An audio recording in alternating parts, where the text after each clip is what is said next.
Inshallah. The next question is for Brother Abu Khadeejah. The questioner asks, has Bilaal Phillips been advised? Did he refuse to leave his principles that are contrary to the truth? Is he insisting upon it? What advice would you give to those who knew him and learned some of the deen from him, such as from his books of Arabic, Tawheed, etc.?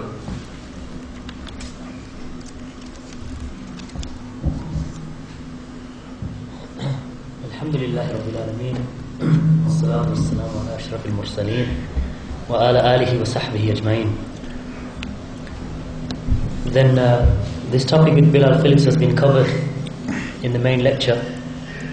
It's also been covered on our website in a 40-page rad upon Bilaal Phillips, quoting his errors and his mistakes and the times and places when he was advised. And so there's no need to really go into too much detail with regard to this individual.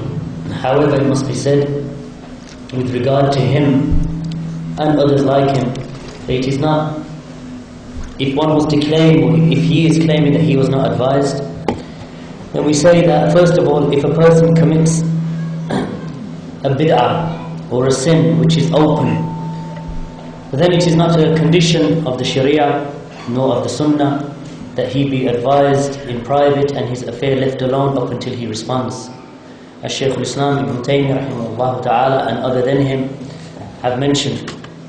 As Shaykh al-Islam mentions in his tafsir of Surah An-Nur, he mentions that if the sin or the bid'ah is done publicly, then its recompense must be done in public as well, in accordance with conceivable justice. For this reason, it is not considered backbiting to talk about the one who openly publicizes his innovations and wickedness, as has been reported on Hassan al-Basri and others. This is because when one publicizes, meaning his error, he justifies himself to be punished by the Muslims. And then he continues, Shaykh al-Islam, up until he mentions the errors of the people of bid'ah and how they should be dishonored and how they should be warned against. So as for Abu Amina, Bilaal Phillips and other than him, then their errors are public and their bid'ah is public. They did not retract and they still have not retracted, even if it was the case that they felt that they had not been advised, even though this is a lie upon us and upon the brothers.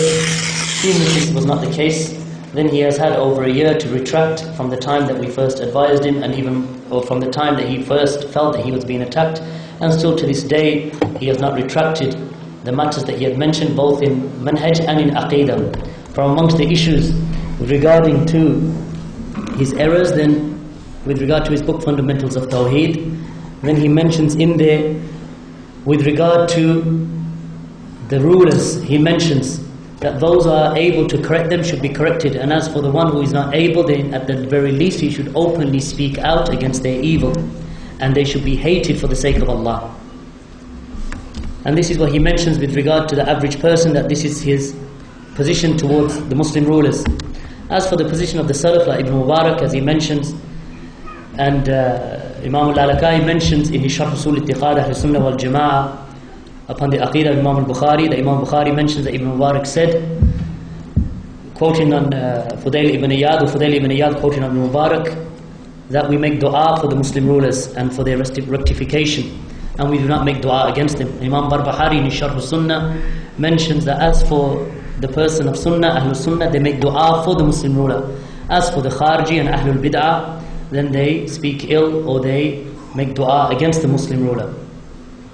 As for some of his other errors, then his praises of Ahlul Bid'ah, like Mawdudi and Sayyid Qutb and other than them, Hassan al-Banna, and praising them to a degree that he regards them to be amongst the Mujaddidun, as he quotes Hassan al-Banna to be from amongst the Mujaddidun, and Mawdudi and other than him. And this is of course a severe error on his behalf, and his praise of Ikhwan al-Muflisin and other than them.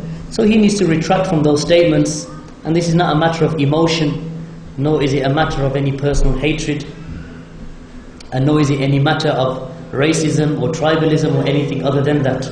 If a person makes an error, regardless of his error, if his error is open and he knows it's an error, which he does, then it is upon him to retract. Even in the matters of aqidah, he has not retracted his errors, like for example claiming that as for the sun rising in the west in the hadith in Sahih al-Bukhari, where the Messenger of Allah ﷺ mentioned from the signs of the hour that the sun will rise from the west, then he mentions that this is not something which is literal, but rather something which is metaphorical. And this what in reality means that the earth will change its axis and start rotating the other way. This type of speech is not permissible except with the text and with nas from the book, from the book and the sunnah, and he has not come with this. So at least it is upon him to retract from those kind of statements. Furthermore, his cooperation with the likes of Al-Muntada Al-Islami and the likes of his praise of Safar Al-Hawali and Salman Al-Awda, and his claiming that as for the Shia and the Tablighis and the Ikhwanis and the Salafis, then all of these names are impermissible. Rather than name that there is no such thing as Sunni or Shia, but rather we are all Muslims. And this is not from the way of the people of Sunnah, because the people of Sunnah have always made tamyiz between them and the people of Bid'ah. So Ahlul Sunnah wal Jama'ah have many names that distinguish themselves from Ahlul Bid'ah, like Ahlul Hadith and Salafi and Ahlul Athar, Ashabul Hadith, and other than that from the various titles that have been given to the people of Sunnah and the people of the Jama'ah.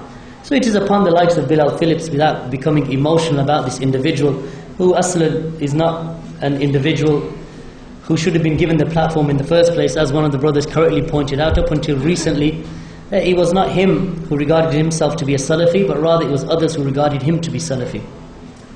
And his cooperation with the likes of the Qutubi and the Sururi Jam'iyyat and Jama'at, like for example his cooperation with Jam'iyya Ihya Minhaj al-Sunnah of Great Britain, and his praise of the likes of Ali at-Tamimi and Zarabozo and other than them, and his cooperation and working with the likes of Yasir Qadi and other than them. I don't know which is worse, him working with Yasir Qadi or Yasir Qadi working with him. Either way, he is an individual who needs to retract from his errors, and it's as simple as that. He has attacked the Salafis, he has cursed them, those who tried to correct him and give him sincere advice, so he needs to retract from those statements. It's not an issue of who corrected him or who did not correct him. The issue is that he has erred. Shaykh Ubaid al-Jabari, Hafidhullah Ta'ala, also mentioned his errors and counted him amongst those people who promote the Ahlul Bid'ah and promote Hizbiyah and other than that, and Shaykh Ubaid al-Jabari warned against him also. So he needs to retract from these errors, and up until he does, then there is no cooperation with him. Rather, what we have noticed from him is more arrogance and becomes more proud of the mistakes that he has made, and he is not retracting from any of them to our knowledge. And if he has retracted in a closed room, then since his errors are open and in public, as Shaykh al-Islam Ibn Taymiyyah mentioned, then his retraction should be open and public, and none of us should be too arrogant or proud to say that we have been corrected or that we made an error. So this is in brief what I have to say about Bilaal Phillips, without wasting too much time upon this individual. Other than that, you can go to the website salafipublications.com, and you'll find a 40-page document explaining his errors and the way that his manhaj has erred. Jazakumullah khair.